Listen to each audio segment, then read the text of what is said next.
Hello friends, welcome to this video. In this video we are going to see structure of cerebral hemisphere, the part of cortical layers. Okay, so what are cortical layers? So cortical means related to the cortex of the brain. So there are layers of the cortex of the brain. There are 6 layers as we will see them. And to just make you understand, I have drawn this diagram so that you can understand. First we are seeing about these cortical layers. Okay, this is a cortex which is the gray matter cortex, and it is made up of 6 layers. Okay, then in the next subsequent videos we will see these gray matter bodies in the brain. Okay, such as this is, I have marked this thalamus, then this is reticular nucleus, and then this is external capsule. I am very sorry, the internal capsule is made up of white matter. It is not made up of gray matter. Okay, so we will gradually see these structures. Then we will see what is below the cortical layers. Okay, such as there is a corpus callosum here connecting the two cerebrums, and then we will see the midbrain, pons and medulla.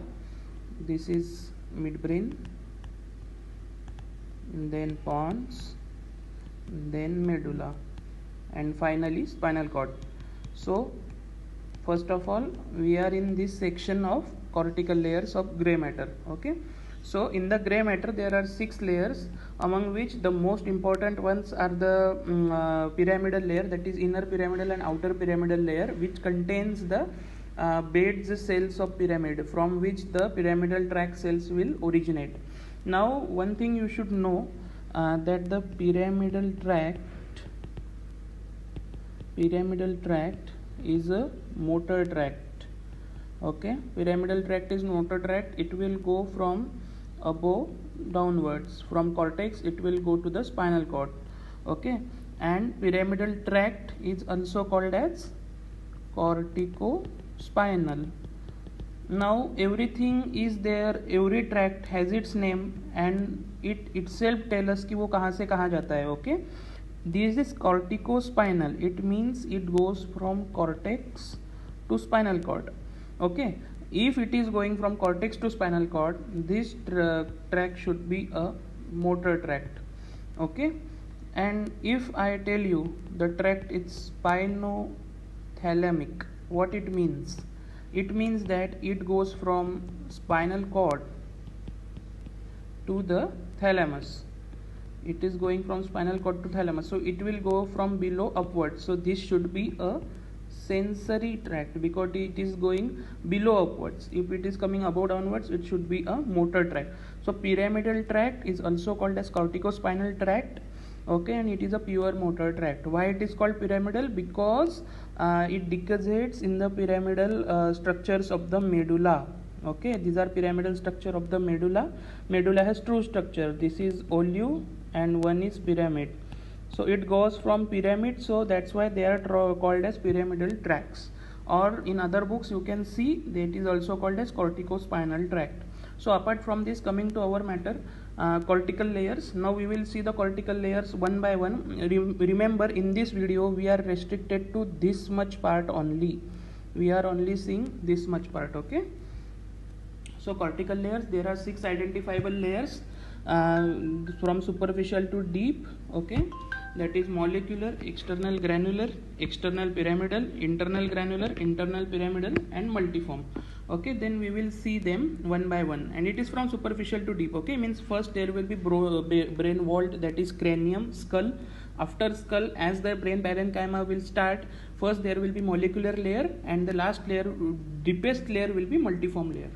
Okay, so what is a molecular layer? Molecular layer is most superficial and it is covered by pia matter. Okay, as we know, first there is skull, then there are meninges, and then there is brain parenchyma. So in the brain parenchyma, the last innermost layer will be pia, to which this molecular layer is attached. Layer 2 is external granular layer. It is made up of small densely packed neuron. Now as you can imagine, they say granular. Why it is granular? Because it contains densely packed neurons. That's why it is granular. Then layer 3, external pyramidal layer, consists of medium to large pyramidal shapes of neuron. Now why it is called pyramidal?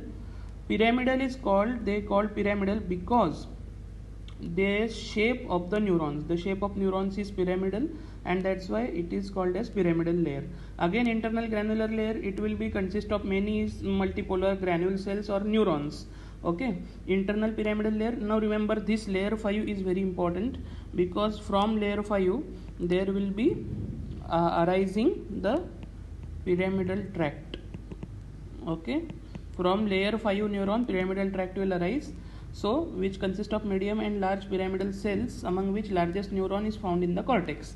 So layer 5 contains largest neurons, and they give rise to pyramidal tract. And as I told you, giant pyramidal cells of Bates, the neuron whose axon come from the corticospinal corticobulbar tracts. Okay, so they will form this corticospinal and corticobulbar. Now again, corticospinal, I told you. Bulbar, what do you mean by bulb? Bulb is medulla. Okay, so track is going from cortex to medulla, and these are involved in which palsy? We say there is bulbar palsy, and that's why this tract will be involved in bulbar palsy. Which tract? This corticobulbar tract. It extends from cortex to the bulb. Bulb means medulla. So the deepest cortical layer is the multiform layer, which consists of polymorphic cells of short axons. Okay, next is if there is severe compromise of the brain energy supply, such as hypoxia, ischemia, hypoglycemia, then there is actually destruction. All of the cortical layers are affected, but selectively there is destruction of the mainly third layer, and this is termed as cortical laminar necrosis. Okay, this is termed as cortical laminar necrosis, which was the third layer, external pyramidal layer. Okay, so the patient will surely develop the weakness. Beneath the cortical mantle of grey matter, means beneath the grey matter there is a white matter, as we have seen in the previous diagram, which consists of association, commissural and projection axons, as well as glial cells and blood vessel. Now you see here there was white matter. Below this is a complete area of a white matter below the grey matter, and here there are association fibers, projection fibers and commissural fibers. Okay, we will see them one by one. What is the definitions? Okay, the association commissural fibers connect one area of the cortex with the another. Okay, so association area and commissural fibers, they connect one area with other. Association fiber connect cortical areas within same hemisphere. Okay, if it is within same hemisphere, they are association.